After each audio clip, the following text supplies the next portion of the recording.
What's up, people? Welcome to this episode of the Buy the Hood podcast or webcast because I don't know how you're consuming this content. I'm your host as always. My name is Jimmy, and as we start off every episode, that is with gratitude. A special shout out to all of our students from MGC Strategy, as well as the youth from the Buy the Hood Ownership Camp and the folks in Buy the Hood University as well. I got my partner in crime, Corey McCord. How are you, good brother? Man, I'm chilling, man. Every day above ground's a good day, so let's go get it.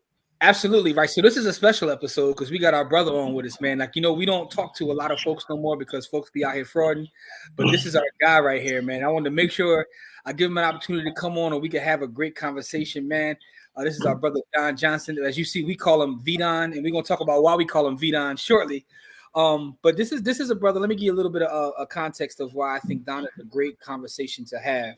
Don believes in the FIRE movement, right? And for those who don't know what that is, financially independent, retire early. There are different variations of it.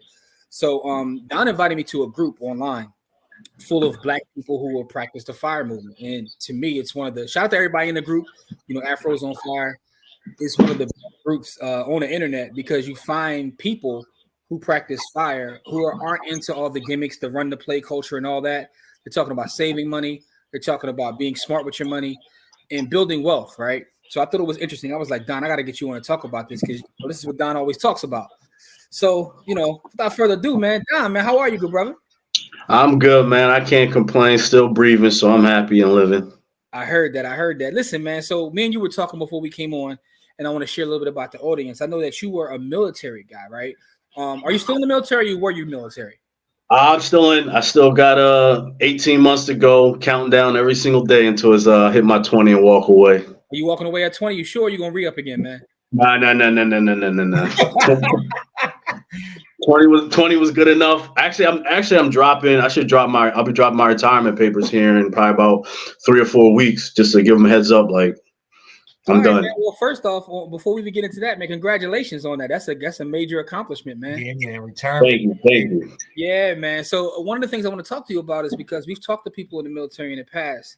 Some, get into finances, start to understand their money, and some people have no idea what's going on with their money. Like you told me, some people know that I get paid on the 1st or the 15th or 1st and the 15th, and I'm just going to ride it out. They have no idea. What made you get into personal finance and saving money and investing? It was kind of quick in a weird way. Like I was heading out to Iraq for, this would have been my 3rd time there, and I caught the bus home. Like I was a Greyhound type of dude going up to Philly, and then and I had like 4 or 5 large suitcases filled with stuff, clothes, sneakers, all this different stuff, and I had a storage unit right up there on Germantown Avenue across from the Rite Aid. I had a storage unit up there, and I was just looking at it one time. I put all my stuff in there. I was looking at it one time, and I looked at it. I was like, I had video games stacked. I had 20, 30 pair of sneakers. I had brand new Polo, Lacoste shirts, like hundreds of pairs of jeans. And every single day I was home for like 3 weeks. I would go there to get a brand new set of clothes, and I would change out. And I was looking at it. One time I just stopped and I looked, and I was like, yo, this stuff costs a lot of money. And I was thinking the whole time, I'm catching a bus like normal, like in Philly, just catching a bus around and stuff like that. I'm like, I don't even got no car, but I got like a storage unit with, probably $10,000 to $20,000 worth of clothes, sneakers, video games, and the whole nine. I was like, it's a waste of money. But that's probably, I think I would have been 2008 or so. Mm-hmm. And I really didn't do much. I really didn't make any changes at that point. I just realized like, yeah, I wasted a lot of money. So I spent another few years continuing to waste money until I got stationed out in California about 2013 or so. And it would just happen to be one week. I was just sitting on the internet on YouTube, and I ran into a dude that just talks about baby steps or whatever. And I binge watched that for literally 3-4 days. I was like, yo, this dude make a lot of sense. And because of the stuff I did in the military, my particular job, I did get a nice size bonus early, about 2008 or so. So I had a nice little bit of change sitting around, but I had, $15,000, $16,000 worth of credit card debt, car payments. And I literally remember I'm like, oh, I only got to pay $700 a month to my credit card and I'm good. And that was like minimum payment. So I was like, I was in there. So I listened to him or whatever. And literally at the end of like maybe 3 days of binge watching this, I was like, oh, let me just pay all this off. And I completely paid off my car, all my credit card debt, literally in a swipe of it, like just literally, transferring money over, paid it all off. So at that point in time, I'm debt free. And then I was like, yo, I got a lot of extra money. What to do with extra money? Before I never really had any extra money. I put like $100, maybe $200 in savings away, but I never had any extra money. And then I had to realize, like, I learned like what to do with extra money. And then that's when I found investing. And that's when I just started tossing money into, as normal Vanguard funds initially. And then So we're gonna talk about that too. But so going back to your beginning though, you're from Philadelphia. What part of Philly are you from? Right up there, 19119, right up there, chewing Philina. Like that's home. Mount Airy. I knew it had to be Mount Airy because you talking about Germantown and Tappahocken. That's where that Rite Aid is. You know what I'm saying? Yeah. So I know exactly where you're from, right? Uptown. I got family from Dogtown. Like that's where my family grew up, right on Springer Street. Anyway. Oh, okay. So anyway, with all that being said, though, so after high school, you went right into the military? Yeah, I mean, like, not even right after. I mean, that night, like, I threw my hat in the air from graduation. And literally, if I'm looking at it from like a TV type of thing, I threw my hat up in the air, and then before it landed, I was already in Paris Island, South Carolina, standing on some footprints, getting yelled at. Was that always your plan? Like, you come from a family in military? No, I had one uncle that was in the military. I really didn't talk to him much, but it was just because 9/11 happened. That was my first week of school. Whoa! Like, that was literally whoa! Your first week of school was 9/11? Yeah, like that was my first week in high school. So, like, quick story. Like, we all got put in the buses. I remember it was third period. I went way out in the boondocks up there on the boulevard. What's up? What high school did you go to? Swinson Arts and Technology. Okay. So I was like red line in a boulevard, and this was the first time I ever dealt with like white people my own age. So it was completely different. So I know. I was like, man, these kids are weird, like long jackets and shit. I was like, I don't know anything about this. But so 9/11 happened. I was in third period lunch when we were watching on TV. I went to a computer class where back then you were learning how to type and all that stuff. And I put my head down, went to sleep. And then the teacher came in. I don't remember his name, but he came in. He kicked my desk.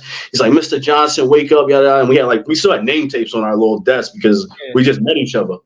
And it was like literally like one of the first days. And he's like, "Mr. Johnson, wake up! This is gonna change our country." Yada yada yada. And I was ignorant and I was rude. I was just like, "Bro, I live in Philly.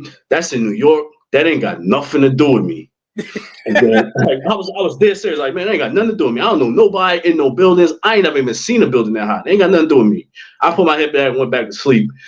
And then he asked me, he's like, what happens if our country go to war? And literally that day, I said, like, if we go, then I'll go. But ain't my problem right now. And literally that day, they put us on a bus. We got out early, like probably around 12 o'clock or so. I went to the recruiting station.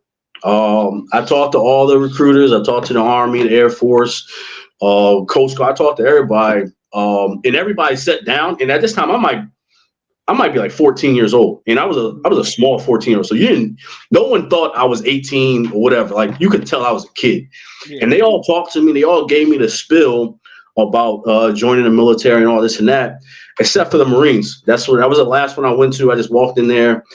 And it was weird because this big ass dude, like Saps Aren't Lemon was his name. He was big ass black dude. He's sitting behind his little computer screen, and he pokes his head out from on the screen, and he looked at me, and he could tell I wasn't old enough. He was like, "Get the fuck out!" Like straight like that to my face. And I was like this in my head. I was like, the other people were all nice to me, giving me cookies and stuff like that and all this. And then I'm like, in my head, I'm like, no, like, yo, in my head, I'm like, don't fucking talk to me like that. I'll beat you the fuck up. That's what I was thinking, but in my head, I was like, he probably could beat me up. Like, he a big ass dude. So I was like, I'd get close to his desk, and that's when he told me to get out. And I turned around, I walked, and I got to the door. And he's like, hold up. He's like, how old are you?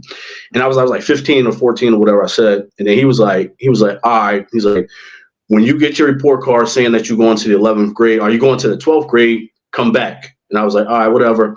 And then I remember getting to the door, and I pulled the door, and he was like, yeah, but you're not going to do it because you're not built for this. And then you got you that way. Yeah, so like, and I remember mentally turning around, like, what? I was like, bet. And at that point, I knew like that was literally like the first week of high school, and I was already signed up at that point. Really, to be honest with you, I was like, challenge accepted. Let me see what this is all about. Yo, the male ego is crazy, bro. The male ego is crazy, right? You went from wanting to fight boy to wanting to fight beside you. Right there, like you ain't built for that. Your ego was like, hold on, who you talking to? I'm not built for that. Who are you talking to? Old head? Like, you don't know nothing about me, dog. Let me ask you a question, right? I want to ask both of you guys this question because Corey served in the military, but I don't have that experience. But money and finances, is this something that's talked about openly with the military in any sort of way? No. Okay. It is, to be honest with you, the military is still built on old Officer and a Gentleman. Like, I don't know if you ever seen that movie, but it's built around. It's still built around that. Like your officer side, like I'm in enlisted personnel, but your officers, they come from money. Like they not. Yeah. There's nothing that you run into an officer and like, oh, my dad's a senator. Like that's like they come from money, and some of them are joining because a lot of them do it because it's part of their inheritance. Like if their dad was in the military, but they end up, being a senator or something like that. Sometimes it's part of their inheritance. Like, oh, you guys served 4 years in the military to get your inheritance. So you still kind of have that. So your officer side, they're wrapped in it, and they make enough money where it's important. But your enlisted side is not. It's really like under wraps. Like you may meet a few people that talk about it, a few people that's into it, but majority of people are not. And it's not. Even though we have access to. Like legitimately access to CFPs, like access to CPAs. We have access to this, and they're all on base, and they're all free. You go talk to them anytime you want to. You can take any of your car leases to them, anything that you ever sign, you can take it to them and get free advice financially. But don't nobody ever do it. It's very few people that take advantage of it. So it's not talked about. The only thing that's ever brought up is like, hey, don't spend all your money at the store. Don't spend all your money on alcohol and women, and don't buy the stupid expensive Corvette or whatever you're gonna buy. But that's the baseline of it. So that's interesting to me. Corey, you got a point about it, Corey? No, I was just saying, like, my time in the Army is when I made my weirdest, dumbest purchases. Like, because I had money and everything was paid for. So it actually led to bad habits. It led to terrible habits. Like, you got too much disposable income. Yeah, like literally, I eat for free. I don't got no overhead, no rent, no nothing. My clothes is provided for me. You know what I mean? Like, I get it. You were getting a check. The only thing I had to buy was like stuff for my boots and stuff like little razors and stuff like that to make sure you could shave. So I was spending like maybe $150 a month on the little trinkets and stuff I needed. But I was getting a check for like $3,300 a month. Oh, so you was in the street. You was getting them $40 dates. Yo, so my roommate, listen, man. Listen though. I'm joking, but let me say this though, because the one thing I do see, right, on a positive side from the military side is a lot of times when people get out, whatever kind of discipline or habits they built while in the military actually helps the people that actually get into finance. Like I've met people who care about their money at this point, but they have a military background. But that discipline or whatever skill set they learn helps them thrive, right? Yeah. So that's my question to you, Don. Do you think that the discipline or whatever you learn is like helped you now that you're focusing on FIRE and your money? Has it contributed in a positive way? Yeah, it does. Like obviously, like the disciplines of it does. Like discipline in your everyday life obviously is going to translate to discipline with your money, but on the But with it, on top of it, I think some of the, I think when you start off with having so little, I guess, like when you get more, it's not a big rush, I guess. For me, at least, it wasn't like when, like Corey was saying, like you start out when you're living in the barracks, whatever have you, the dorms, and you don't have any expenses, you don't have anything, and you live it's like living like a broke college kid, like everyone always says. And you take that to, you spend a few years, you make a little bit more money. You can keep doing that. Once you get married, like again, your housing could still be paid for. So you still kind of maintain that for a long period of time, but you still run into the same problems, too much disposable income. Mm-hmm. So it's kind of a give and take on both sides. Got you. That was the precursor to my week in Miami where I spent like 6 cracks. spent 30 racks in Miami in a weekend, bro. Did you have fun though? Oh, I had more fun than fun. You can't count the amount of fun I had. All right, here we go. I spent so much money. I had to call my brother to get a ticket back to the barracks. All right. So let's get into this though. So you get into finance. You start by paying off your debt, and then you start by investing, right? So we jokingly call Don VDon because one of the things that Don talks about often is his love of Vanguard and Vanguard Funds. So what led you to Vanguard to like, you know, I know that when I see you online talking about money, it's always like, you know, what's your joint? VTF, is that your joint? Well, most of my money is in BT. Yeah, VGT, and VTI, and VYM are like my three heavy holdings as far as. Let me show you how much I'm in the Vanguard. That's the high dividend yield. That's the total stock market index, and the other one is the tech one, right? Yep. VGT is the tech, VTI is the total index, and VYM is the high dividend yield. Right? The high dividend. I'm a Vanguard boy too. Just Don just like really open about his love of Vanguard. So, how did you discover Vanguard, or what made you like a Vanguard guy? Well, that's not initially where I started at. I started with like my normal Bank of America. No, not Bank of America. I was with USAA, and then I went through there. I was just, when I first started investing, I just bought like, okay, let me just this makes sense. Like I think this is what I should be buying. I bought that, and I did that for like maybe the first year or so, and I was just in like some scam fund or whatever that it was. I can't even remember what it was, but it wasn't producing like I thought it was going to be. So I was like, maybe I'm not in the right thing. So again, YouTube, researching, so forth and so on. And then that's when I found Vanguard. And then that's when I transferred all my money over to Vanguard, which was an easy, smooth transition. And honestly, I like Vanguard Funds, but I am not a fan of Vanguard's brokerage, their whole setup. Like I can't, like, even when I tell people to invest. Let's talk about language, right? Their interface is ass, right? That's what it's terrible. Like very worst. Their products are fire, but they need to definitely work. And the crazy part about that, Don, and I'm sorry because I'm you done hit a nerve with me, but the crazy part about that is they've gotten better. That shows you how bad it was. Yeah, it's gotten better, but it still ain't it. Like it's. I understand. I really understand what they're doing. I understand like I don't even recommend. I recommend Vanguard Funds, but I don't recommend their platform because it's hard to walk people through. Like I've tried it. Like, well, hey, how do you set up a fund? Like walking people through it, it is complicated. Even for someone that I've been using them for the I don't know, last 7-8 years, it's still not like night and day. It's not like Fidelity and Charles Schwab where they're just like you can kind of walk through their platform with your eyes closed and figure everything out.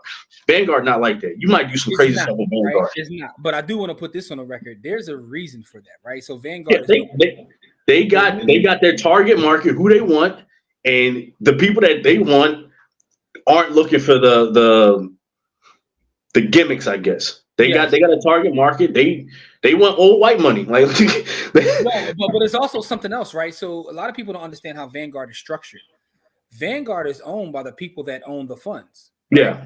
So the one benefit of that is they are always looking to cut costs, which is why they're the lowest funds there are. So sometimes questions I get, people will say, well, you talk about these low expense ratios. Charles Schwab has one with a low expense ratio. So is Fidelity, right? But those are for-profit companies, meaning that they have to make it up in some way. Someone else is paying for this in a different product. This is a loss for them, right? Vanguard doesn't really have loss leaders because everything is owned by the people that own it. So they're constantly looking to bring things down. So they won't invest in their mobile app the same way that a Schwab or Fidelity because they have to, right? They got to attract business because they're a for-profit. Yeah. So, I mean, just want to put that out there.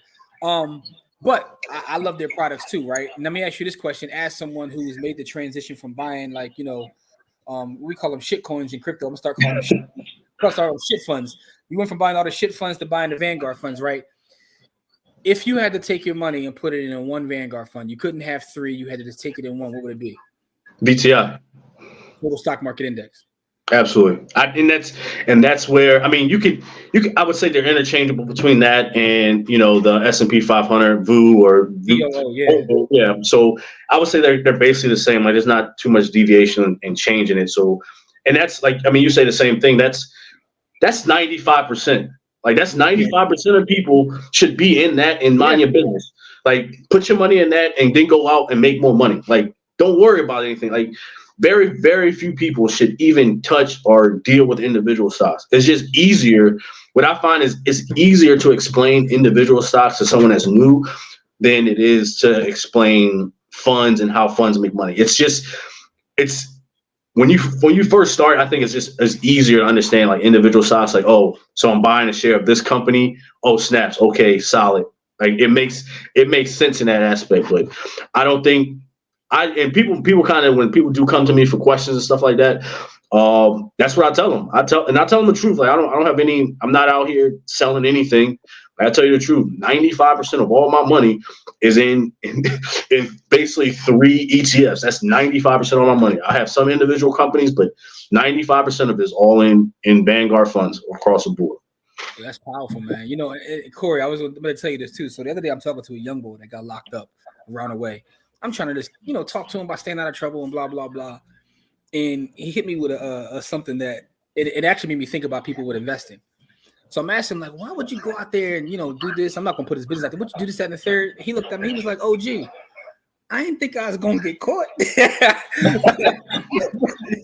But what it made me realize is when you talk to people about, like, funds and things like that, the reason it's hard is because most people really believe they can beat the market, right? Oh, yeah, that's true. It doesn't matter how much data or math you show them. Most people, like, oh, gee, I didn't think I was going to get caught. Like, they really believe like they're the one, like they're Neo. I can beat the market. That's what they believe. Studies show that most people can't, which is why I always say what I say about 95% of y'all, because y'all ain't gonna do no studying anyway. Just buy index and mind your business. And like you said, that's the other part. Go make more money. Right? Yeah. So all right, it's interesting, man. So how did you discover the FIRE movement? Through the original knowledge. Like I said, I had started having excess money, and then I started going through like the investing. Started going through like understanding investing and stuff like that. And then I think, honestly, I just think it was just like one of those, like I ran across a podcast, a YouTube video. And once I did, I started with I think it was like Choose F.I.R.E, which is like the hugest platform. Yeah. And I started listening to everything. Like I was like, and it started to make sense to me. I was like, it was simple math. Like, okay, like if you invest 5% for 40 years, you'll be able to retire at, 60, 65 years old. If you just increase that percentage, 10, 15, 20, some people go 50, 60%, you just increase that percentage that you invest, then you can just retire early. And I was like, and it's all math, like it's all math based. Obviously there's some I have some problems with the math that goes into it and like how people look at it, but it's all math based. So it kind of made a lot of sense to me. And as one thing with the military that's always positive is that year over year, basically almost every year we get kind of a pay raise, which a lot of people don't know, but every year we kind of get a pay raise. It's not always crazy, but you get a pay raise. And then what I did throughout my life, once I got married and stuff like that, one thing I did was I was living off of basically like my E4 type of pay. And I didn't have to increase my income because now I have no debt. I have no car payment. I have nothing. I tacked on a wife that comes with, because of the military, she came with extra money from the military. So I started making more money once I got married. So it gave me even more disposable income. So I started like, oh, I can put more money away. Like once I understand, like, okay, this is what you do with disposable income. It was just like one of those things where I just, all right, let me just keep doing this. And I started making more and more money, and it made it more and more easier. And I started seeing it, and I started seeing the results. Like once you start seeing the results, it's like, yo, this shit kind of worked. Let me keep doing this. Yeah. And I ain't gonna put your business out there, but I have seen you online talk about, the kind of network that you built up by following the movement. So I'll let the people find that online. I ain't gonna put your business out there because we still. I have one question, and you can decline or answer whatever. Does your net worth now will that be able to carry you for the rest of, like when you retire? Do you have enough income from your the things that you've invested in to live on? Not just obviously using projected numbers. Not if I retired, like if I left the military today, no. If I left looking, like I said, I still got about 18 months, looking at how much I invest yearly and normal rate of return, when I leave at 18 months, I honestly, the way I kind of looked at my financial independence journey, that's step one. Like I could at that point, including my pension, with my pension and what I have saved up, I could retire at that point, which would be at 38. I could. Yeah, and like I said, I ain't gonna put Don business out there, but I have seen you talk about it and show it online. So you've done pretty good for yourself, right? And congratulations on that, man. But one of the things I want to talk about is like, you know, you often talk about why you believe more of us should be practicing FIRE. Can you talk about that? Like when you learned it, and I guess because you saw it work, like what made you start to become a proponent of Black people really following and practicing the FIRE movement? So in my opinion, like I think like when you talk about personal finance across the board, I think we need to target the masses and not the select few. So yeah, outliers. Yeah, like you'll see, and we kind of do it because it is sensationalized, it's sexy, it's what I call, for my basketball people, is the Stromall Swift effect. Like if you remember, dude, if you look at his highlights, you would swear he's a top 10 player of all time if you just looked at his highlights. Man, he was punching on folks. Yeah, like if you looked at his highlights and you looked at Tim Duncan, you'd be like, I don't even think you would look at it like Tim Duncan not in the NBA. Like he a G League player. You would kind of look at his highlights, you would think that. But that's kind of how I look at it, and that's what I see with the whole entrepreneurial thing and stuff like that. The true nature of it is most people across in our community, in almost every community, is just going to work a 9-to-5 job. That is 90% of people are going to work a 9-to-5 job for X amount of years. And what I think the principles of FIRE that helps out is that I'm not a real component of the retire early for our community, at least. But it gives like a way of like having assets and wealth passed down, you know, from just your normal 9-to-5 job, not doing anything crazy or anything extra, just working your 9-to-5, trying to be the best employee or whatever you want to call it that you can be, and putting enough money. When you imagine what you would be, you know, if you worked your normal 40-year career, but you were investing, you know, 30, 40, 50% of your income since the time you started to like the end of it. You're individually building a level of wealth for yourself and your immediate family that could be sustainable for a long period of time. And then then when you also take into consideration what life expectancy is like just the math is there, compound interest is real, like the math is there. If you retired at 65 and you got, you know, $5 million net worth or something like that, imagine what that's going to be when you're 80, when you just, you know what I mean? Like, obviously you're going to have to take some of that money off the table, but you have enough wealth to actually pass down to the next generations. And I think it's because it's doable through the 9-to-5, what everyone's going to do. I think it's a force multiplier once people understand how it works and everything else. Got you. So I think that what you're saying is a lot of people in the space focus on like the pretty stuff that is only really made for a small percentage of us. Yeah, I'm made for most of it, right? I think about some of the tricks with life insurance, right? It's not that they don't work; it's just that they don't work for the mass. Yeah, the average person doesn't do that, and that's another thing that goes back to my whole thing that I realized when the young boy told me that. I didn't think I was gonna get caught, OG. Most people don't see themselves as average, right? Right. It's why you see people fighting for like billionaire tax cuts, because in their head they think one day they're going to be a billionaire. That you're on the same level, like it's like, yo, you're over here fighting for billionaires because in your head you think so. Yeah, most people. I might be at that table one day. Nah, bro. Like that's like the way I look at it. Like, in my opinion, everyone has $1 million idea. Everybody got $1 million idea. Like investing 25% into investing 25% of your income for 40 years. That's $1 million idea at the end of it. You know, buying one rental property every year for 10, 15 years, that's $1 million idea. Only a few people got $1 billion ideas. Yeah. Like, I ain't got no $1 billion idea. So I invest in people that do got $1 billion ideas. Like Jeff Bezos, that's $1 billion idea. Like Elon Musk, hey, you got $1 billion idea. Let me just invest and ride the wave. Like, you know, like get my cut. Like, I don't got $1 billion idea, and I'm the average dude, to be honest with you. And I rock out with it and enjoy it. Well, no, I actually respect that, right? Because it comes with a level of self-awareness. Plus, it seems to me through this conversation that were you good at math as a kid? Absolutely not. Like, math a lot. A lot of these questions answered. You talk about the math and this and the math and that. It's like, so when did you like that become a thing? If you're saying you weren't good at math? It only honestly, math and education and reading and learning, it only became important when I realized that it could get money. Like it equals money. Like when I'd be honest with you, once I hit the 9th grade and I realized I was going to go into the military, I completely became literally the worst student known to man. Like I was literally, no lie, I was 120 of 120 of my graduating class. I was the last person that was like, hey, you got the worst GPA in this whole school. I was like, did I graduate? Yeah. All right, cool. And roll with it. Like then, and not looking back on it, might have been not been the best idea, but at the end of the result, like, hey, it was what it was at the time.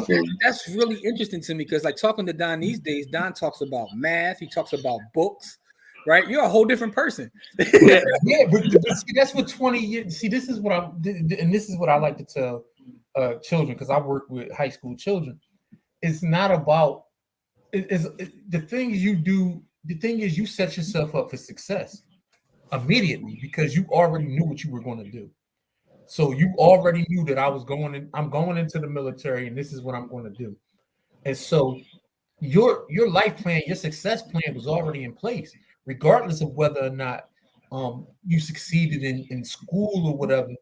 Your success plan was already in place. A lot of these kids don't have a success plan, right? They out here just willy-nilly with it, right? Yeah.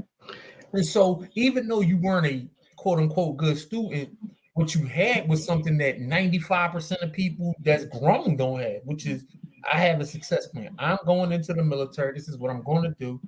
And you followed that path all the way through. What you have is follow through, right? That's the other thing, right?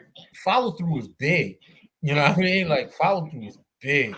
It's the determining factor in a lot of successful analysis. But to me though, it's just interesting hearing this because, like I said, Don talks about books. His profile pic on all his pages are different books, right? So Don talks about books and talks about math, and I'm like, hold up, this is a dude that didn't like to read. So let's talk about your newfound love of books. You said you started to like books once you realized that the knowledge in there can help you make more money, right?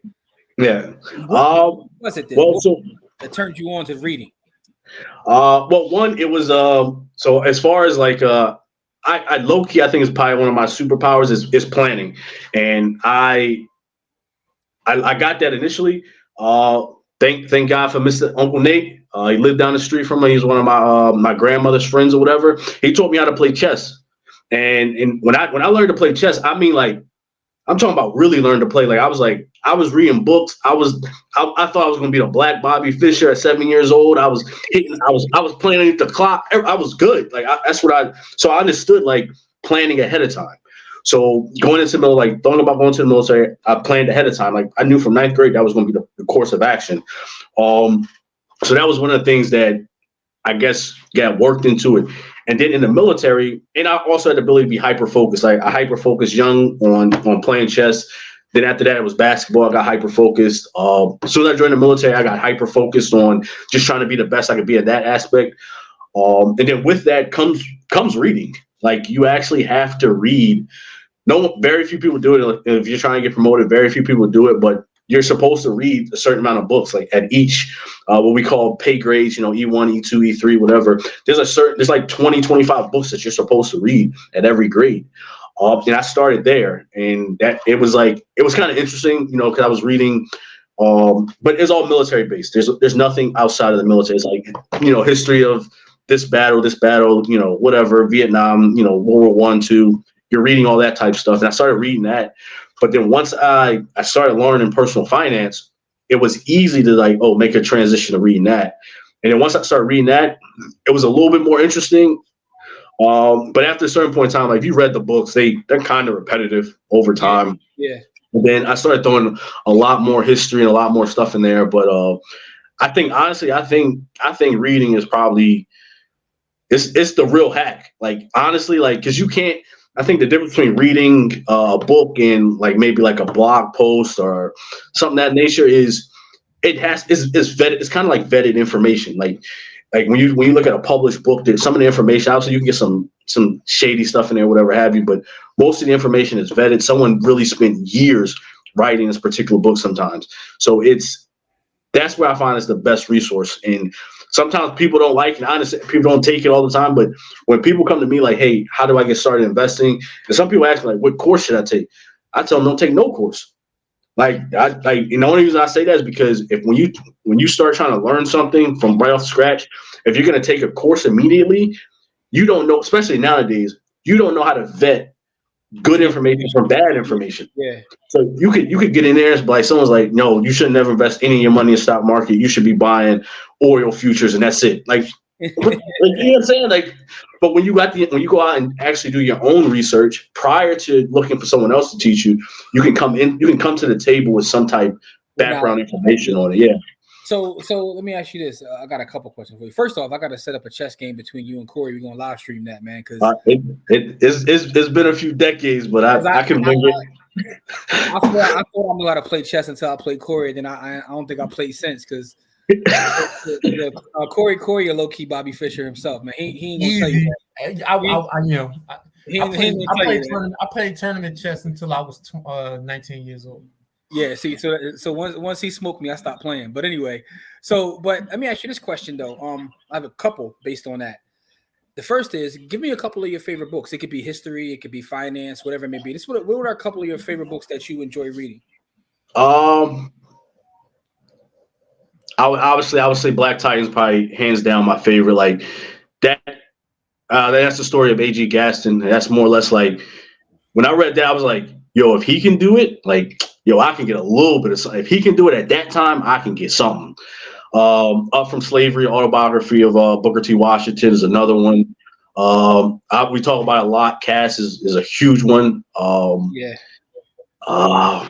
autobiography of Malcolm X. That's probably the only book that I've read multiple times. The autobiography of Malcolm X. Like, I've probably read it at least 10 times. Like that's same here. Yeah.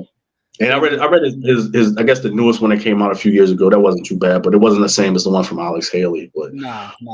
So I mean, those are some good books. Black Titan is definitely a powerful book for those that haven't read that. Yeah, that's dope. So the next question I have is this. I only got a couple more things before we get you down, but let me ask you this though. Now that you have embraced the FIRE movement, you've seen how it's worked in your life, you've built wealth, you've paid off debt. You actually it's funny, Corey mentioned your ability to have a plan. And you started this by telling us you're planning the next 18 months. So you're still working with a plan, right? Absolutely. I think you have to. Do you find some of your peers in the military, do they come to you for advice? Have they seen what you've been able to do and follow suit? Do they ask you like, yo, Don, what's up with like what has been the response to your peers in terms of what you've done with your life and their finances? Like, I mean, a lot of people do as far as the military is concerned. And honestly, because where the military is interested at, I haven't dealt with the civilian world in the same sense, so I'm not sure that's how it's like that. But in the military, for me at least, I've gotten all my friends, I would say friends in the military, are all the people I came in with. Like the people I met 18 years ago. Those are my friends. Everybody since then has just been coworkers because you know them you might interact with them for 3 years and then you're off to your next duty station. So you kind of know it's not long term. So for me, if we sitting around and we just like, just talking, yada, yada, yada, I'm talking like if you talk to me, you're going to talk some money. We're going to talk money. We're going to talk business. That's what I'm interested in. If you talking about whatever Nicki Minaj is doing and whoever, like I'm not even talking to you. Like if we're in a conversation, you bring up Nicki Minaj, I'm like, all right, bro, I don't know anything about her, and I'm going about my day. But if we have a conversation, that's just the topic that I bring up. So when people hear me talking about it, people know that if you're gonna talk to him, you might as well not talk to him if you don't want to talk about money. Like it's simple as that. Gotcha. Like we at work, we can talk about work, or we're gonna talk about this money. Anything in between that, I ain't got no conversation. That is crazy, yo. So let me ask you this question: how has your wife supported you in your journey? Is she bought into the mission? To be honest with you, I think that's the Black Wealth hack. Like part 2 is like having like a supportive spouse in that. I would say it's probably my greatest thing is that like she allows me to be, I guess, me, like how I think about things. Like it's never been any pushback to it, and because there hasn't been any pushback, in my opinion, because she sees that it's how it pays off. Because she was there in the beginning where it was like, yo, money kind of, even though in the beginning we were spending more money, but we really didn't have, like, we had less money, but we were spending more money. Like, you know, like there was nothing on it. She's able to see the results, right? Yeah. So she like, oh, well, this makes sense. Like, okay, let's do this. And she gets to see like I'm going to like, and we also, which I'm not some people in the FIRE movement do it. I understand like living with a black woman is different, right? I can't. Some of the stuff you hear on some of these podcasts, like, oh yeah, I started cutting my wife's hair, and no. I'm not doing like she ain't having it. I'm glad you said that, right? Because she getting her hair done, she buying her hair product, and I'm not stopping. I'm like, okay, and it's the way I budget. I put my money, my investment money in the beginning of the month. Everything else that hit the account, hey, let's spend it like, hey, you're spending like rock stars. It don't make no difference. Yeah. So. Like some of those things that other people talk about, I'm like, that's not my life, and I'm not doing that. Like that's not what I do. No, so that's dope though. You got someone that supports you. So unlike all these relationship podcasts, she actually built something with you, as opposed to something you already built, right? Yeah.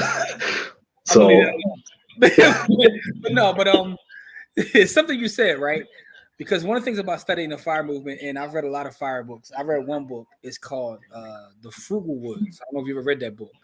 I haven't read their books, but I listened to a few of their interviews. All right, so here's the thing, right? In every, quote unquote lifestyle, whatever, people take things to the extreme. Dog, in their book, they was talking about reusing paper towels and like taking the fly off of the toilet. Like I'm talking about very extreme things to save money. And I was like, all right, so, but that led me down a journey because I was like, is everybody on FIRE this extreme? Because they was wilding. But that also led me down to it's something you said earlier about the idea of retiring early, right? That doesn't really appeal to you, but financial independence does. Yeah. I found out these other things like there's Coast FI, there's like something called Barista FI or this FI. There's multiple types of like things you can get into within the FIRE movement. So that's how I discovered that by realizing that some folks are just way too extreme. And that is absolutely, and that's not how I do it. Like I don't got time for that. Like Saturday, that's the day me and the wife are both off. We're gonna go somewhere, we're gonna go eat, we're gonna go do something. Saturday is a $300 day every Saturday. Like that's just it costs that much money to go outside. Like you go out to eat. Yeah, like outside costs money, and we don't necessarily like. It's not that important, like once you the way I found it, right? That's built into your budget. Once you, and what I do for budgeting, like I reverse budget. I think Paula Pant came up with that, where like I put all my money that's going to be invested, like that starts off my month basically. Like if I only had one paycheck for the month, I know how much I'm going to invest. I invest that much. Like this is technically the first for me, so I put my money into my investment today. Everything else that hit the account, whatever. I'm not concerned about where it gets spent, how it gets spent, because I've already taken care of what I deem the most important thing. Gotcha. Like my investments are taken care of. The bills are going to be taken care of from a certain account, and then everything after that, whatever. Like I don't care at that point. Like I don't need to worry about that. So that's good stuff, man. That's a good way to look at it. I'm telling you, man. I've seen people talk about reusing tea bags. I'm like, yo, y'all out here wilding. Yeah, cool. Or I'm not. One dude take things to the extreme, bro. There was one dude that was on Journey to Launch with Jamila Safran, and he was talking about like he wait into the like Dunkin' Donuts and all them about to close, and he go to the dumpster and wait until they about to throw food out. I'm like, bro, it's not that serious. They be having like $500,000 in their account, and this is how they be behaving, yo.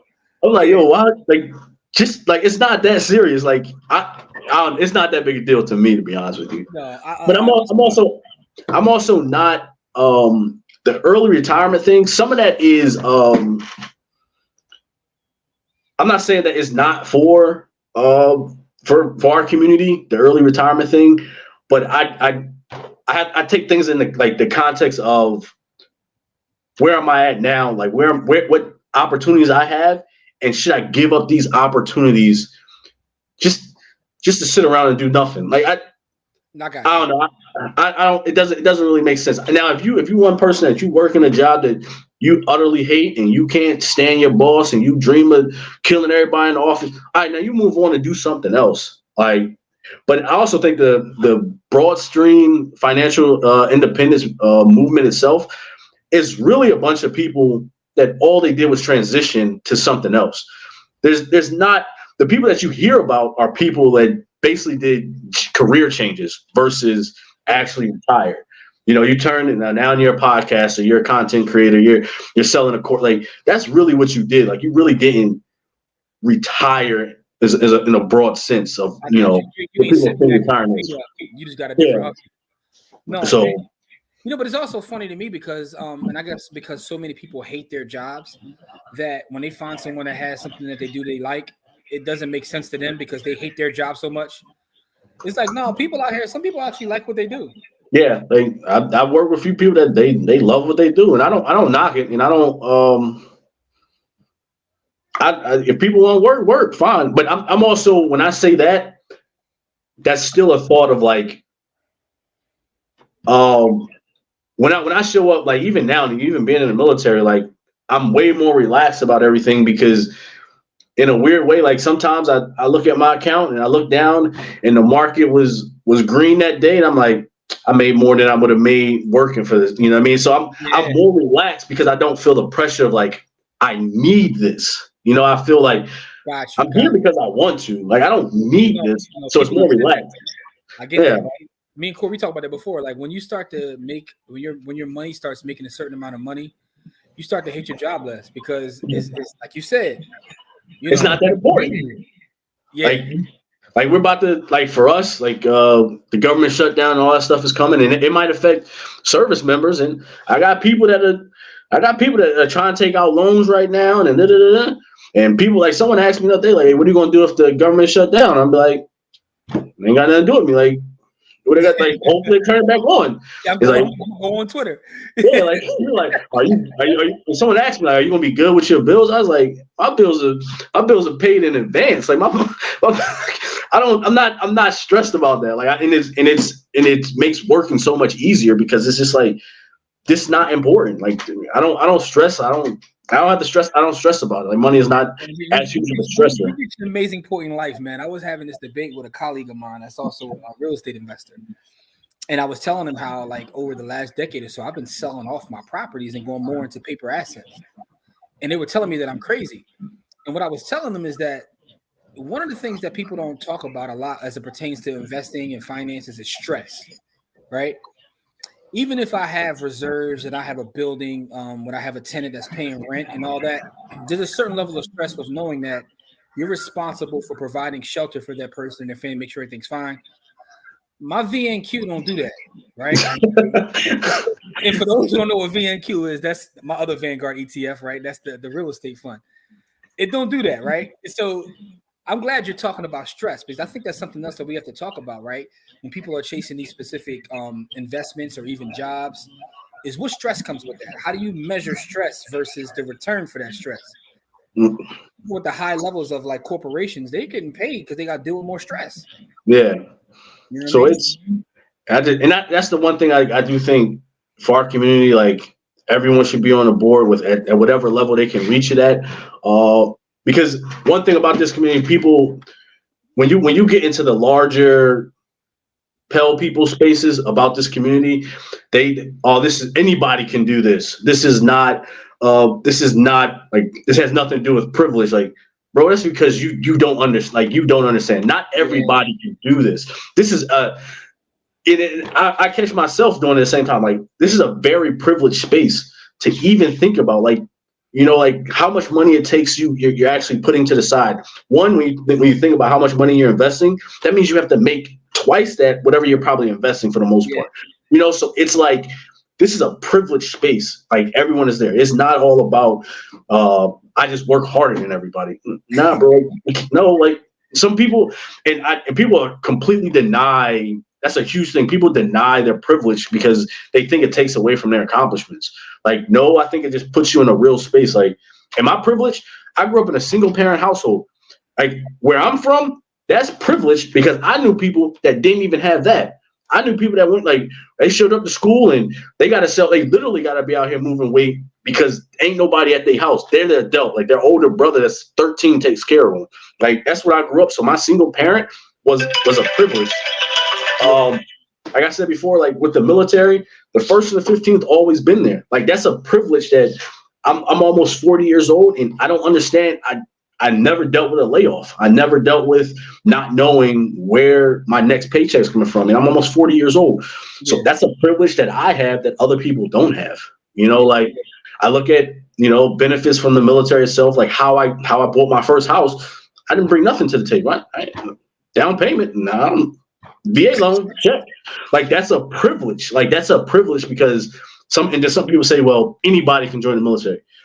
If you've been in the military, you understand not anybody can do this. Not anybody can, and not anybody should do this. Like you see some people that always do that, like, oh, when in doubt, just join the military. Like, bro, you have no idea what you're telling somebody to do and what comes with this party. Like a lot comes with this. And it's not just like, just do this. Just do this. No, it's not like that. You know, it's interesting, right? Because I'm glad you feel that way because I hate people that feel the other way. Like, there's nothing wrong. There's nothing wrong with recognizing your privilege. I know I'm privileged in so many ways, but that's also because I get outside of my bubble and I realize how other folks are living. Man, one of the things my granddad told me when I was a kid, he's like, "Man, listen," he said, "There's always gonna be somebody doing worse than you, and there's always gonna be somebody doing better than you. So stop sweating things." And there's always somebody gonna be doing worse than you. Always somebody's gonna be doing better. Corey, I see you over there shaking your head with that military comment, man. Yeah, man, like, because people just be recommending the military like it's just like a fun place to be and all this stuff. Like, no, man, like, people die. Like, absolutely. Like, people die. People come out with mental illnesses. People come out maimed and deformed. Like, you can't just willy-nilly send somebody. Like, this country, in the history of this country, there's been peacetime for like 20 years out of the 500 years we've been on this in this country. Like 20 years in total where we haven't been part of a war. Total. Yeah. In 500 years. So what you're recommending to somebody, and what's crazy is 3.5 of the 4 years where I was in the military was peacetime. Out of those, like literally, I caught a break because I went in 90 at the end of 97 and I got out in 2001, right after 9/11. Look at you and your privilege. You got to serve and didn't even have to like really, you know. The thing is, they tried to send me to Pakistan when I had like 2 months left, and I was like, "You're gonna have to lock me underneath Fort Leavenworth." I got 2 months left, but anyway. But listen, no, so Don, man. So Corey, ask this question. You got any questions for Don before we close out? No, man, Don. You know, because a lot of his story is familiar with me. Like I'm familiar with it because I played chess as a youth. I went and served in the military. I've done a lot of the same things that Don did. What I didn't do is I didn't take advantage of none of the military stuff that he did. I got to get better at that because that was actually my last question, right?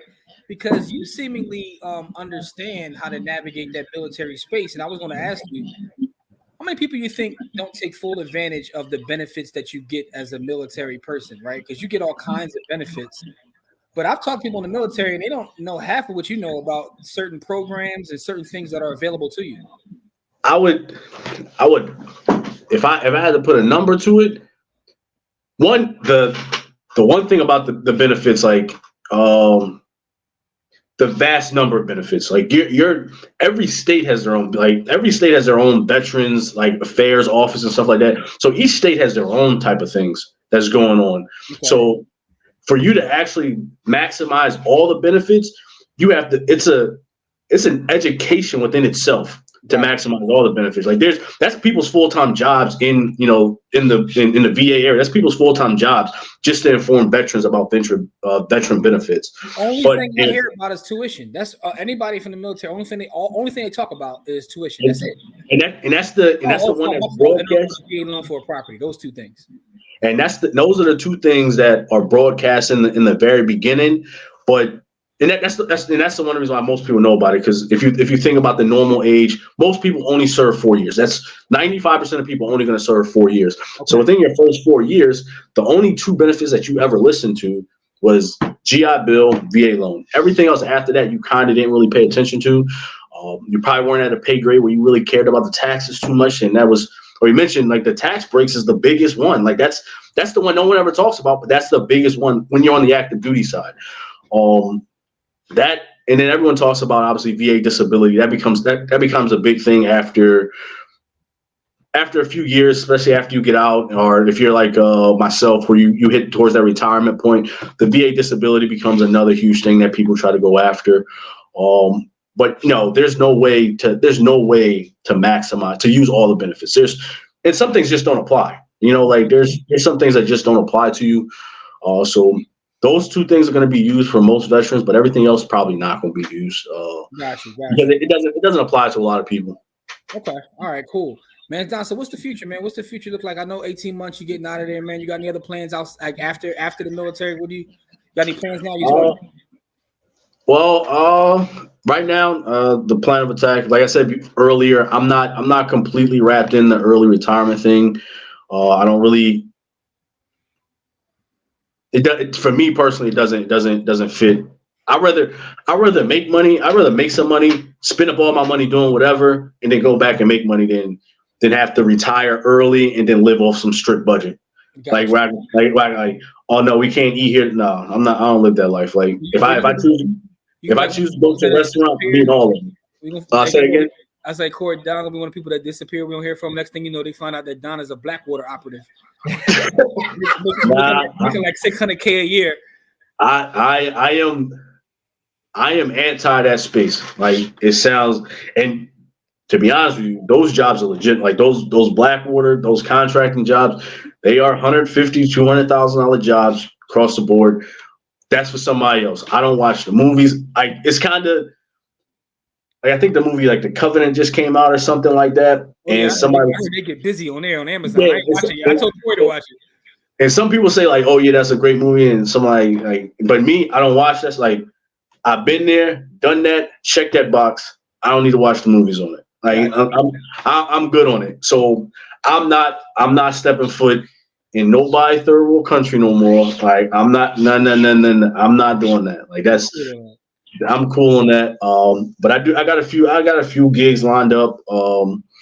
That depending on where it end up taking me, I'll probably end up leaving VA here. If I take those positions. But that's it. Transition out of the military. Find the next gig that's going to pay me. And continue investing, doing what I do on that end. But that's it for the most part. A small part of me thinks about, hopping into this financial influencer space every now and then. But listen, man, it's always room for more folks, man. Especially with your story. Who really do it, Yeah, you actually do it. You got a story, and you got a specific way of looking at it, man. That's why we call you VDon, man. Like you're the Vanguard guy, man. So listen, man, whatever you do, man, much continued success. We appreciate you coming on and sharing your story, and also for just explaining why you believe that FIRE is important for our community. Because I do think that more people should, even if they don't practice it, should just read up on it, learn how it works, right? Apply some of it to their life, maybe. But I want to say thank you for sharing your story, Don. Appreciate you, bro. No problem, man. I just do want to say this though, but the overall principles of it are pretty. The principles of, in my opinion, the principles of FIRE are kind of like the principle of basic, financial, personal finance. Live beneath your means, invest, as much as possible, yada, yada, yada. Mm-hmm. And where financial independence gets kind of extreme is when you get to those people, the 50, 60, 70% people investing and stuff like that. But one thing I do think about in the masses, even if you're not going to try to pursue it, I think you still probably need to be around somewhere between 20 and 25% of your income anyway. When you project out what this world's going to look like going forward 20, 30 years from now. That's why when some people say in the financial independence movement, they only look at how much their expenses are, and then they multiply times whatever, and that gives them their financial independence movement, their number. And I'm like, that's not really solid planning, because you don't know what new expenses are going to be need to have in the future. Like, if you think about it from our grandparents, like if you retired in the 80s, you weren't prepared for cell phones. You weren't prepared for internet, like streaming services, all this stuff like that. You don't know what's going to be the next thing that's going to be a need to have. Like, like we might be doing brain trips or whatever, so yeah, like you just don't know. So I think sometimes people, they underestimate how much they really need to have. And for myself, I don't do that. I look at me personally, I look at the lifestyle I want to live versus how much my expenses are. Like my expenses are one thing right now during my working years. That don't mean that's the same way I want to live when I ain't got nothing to do all day. Like I'm not, working takes up 8-10 hours of my day now. When it doesn't, I'm probably gonna spend that time spending money. Like it's society. So the other benefit to the way you've actually approached it is you also have that pension. A lot of people don't have pensions these days. Like most people don't have pensions these days. So outside of what you've been able to stack, you're going to get a pension too. Yep, and that starts 18 months from now. Oh my God. All right, man. Listen, man, we appreciate you. I'll put a link to some of Don's social media within the description. Just be careful going to his Twitter. But with that being said, for everybody watching this, leave us some feedback. Leave us some comments. Let us know what you think about the FIRE movement. Don, man, it's love, bro. We appreciate you, man. Always being a part of our community and always sharing good information, man. Corey, you got any last words, bro? Man, no, just keep doing what you're doing, man. You out here doing it right, man, and keep sharing. I'm glad you got a group where people can come share with you. Absolutely, man. And as we tell everybody out there, it's not about how much money you make, it's about how much you keep. When it elevates, we'll see you guys in the next episode. Peace.